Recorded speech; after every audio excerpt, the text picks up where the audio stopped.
I'm listening to Kerr, and I caught this little hiccup from him as far as Andrew Wiggins, and they were asking about the slow start for the starting five, right? In that plus minus. I'll play it for you twice.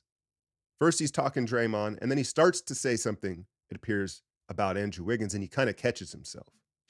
But I think it's probably a combination of just some slow starts. Draymond being out all of camp, and Wiggs obviously slow starting this year. Some slow starts. Draymond being out all of camp, and Wiggs obviously slow starting this year. Is that me, or was he gonna say something else?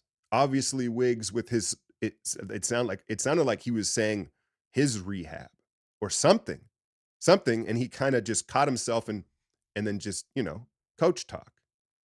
Now, um, the other part, forgive me, I had to gather my thoughts here. I'm listening to Marcus Thompson on the plus minus the other day, and he said, "Man, I seen Wiggins at the free throw line just gassed and tired." I didn't really notice that, but sometimes, like, we all have different eyes. I don't catch stuff, right? I don't catch it all. That's where y'all help me a lot of the time too. But I haven't noticed him like gasping for air or looking that exhausted. Um, but I say that to say that Marcus is privy to far more inside information than I. And I think sometimes he just drops clues and he may be saying indicating something that he's not necessarily seeing, but maybe he's hearing, right? And then I've heard others say, yeah, he's out of shape. Look, to me, Andrew Wiggins, that level of athlete, what is he, 26 years old? And his built, it takes him like 10 days to get in shape, bro. Like, I don't know if I buy that.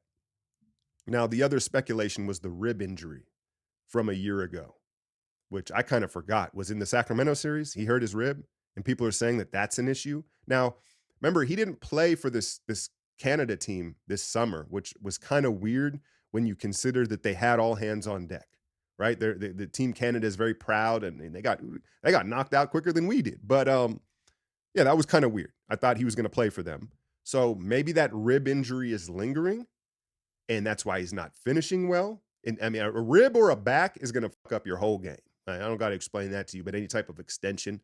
Um, but again, I haven't seen him grimacing. He's hiding it well if that's the case. But I say all that to say they're not being forthcoming with what's going on with Wiggins. That much is clear to me. There's something else going on, and they don't want to tell us. And that's their prerogative. Hey, if they think big picture, it's better for the team. I'm for it. Like I don't listen. We're all focused and picking on Wiggs a little bit here and this and that. I love Wiggins. I love he's been a great.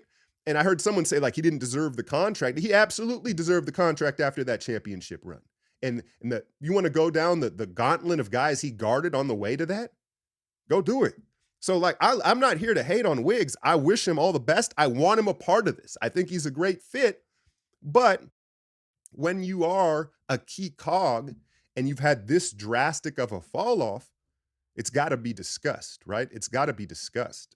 Tonight, we are in Denver against the defending champs.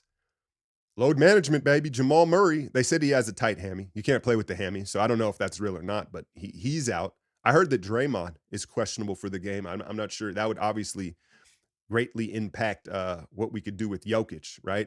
But with no Jamal Murray, you expect Michael Porter Jr. to just be hoisting, because that's what he does, right?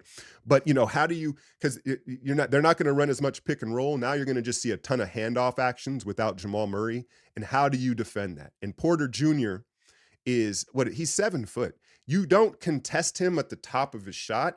You got to suck up his airspace and get into his shot pocket. So like when a guy brings the ball to their pocket before the shot, you got to get up tight and affect his pocket up to the release. You're not going to affect him at the release, So easier said than done with those handoffs. And transition defense is going to be key at that altitude, right?